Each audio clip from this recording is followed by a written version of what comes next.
Hello friends, welcome to my new vlog. আজকের এই ভিডিওটিতে দেখতে পাবে হোচিমিন মিউজিয়ামের অন্য আরেকটা পার্ট। এই মিউজিয়ামটির মধ্যে ভিয়েতনামের বিশেষ বিশেষ গুরুত্বপূর্ণ হিস্টোরিক্যাল নথি রয়েছে। এখানে দেখা যাচ্ছে প্রেসিডেন্ট হোচিমিনের একটা ভীষণ সুন্দর মূর্তি। প্রেসিডেন্ট হোচিমিন ছিলেন একদম বিখ্যাত কমিউনিস্ট। আর এখানে দেখা যাবে একটা গোল্ডেন ড্রাগন, যেটা দেখতে ভীষণ সুন্দর। এর আবার নাকি 100টা ডিম আছে।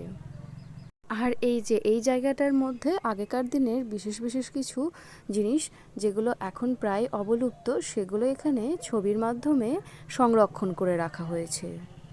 এই যেমন আগেকার দিনের রিক্সা কেমন ছিল, আগেকার দিনের নারীদের পোশাক পরিচ্ছদ কেমন ছিল, এই সমস্ত আর কি এখানে ফুটিয়ে তোলা হয়েছে। এছাড়াও এখানে আগেকার বিশেষ বিশেষ গুরুত্বপূর্ণ নথিও রয়েছে, যেগুলো ঐতিহাসিকদের জন্য ভীষণ গুরুত্বপূর্ণ।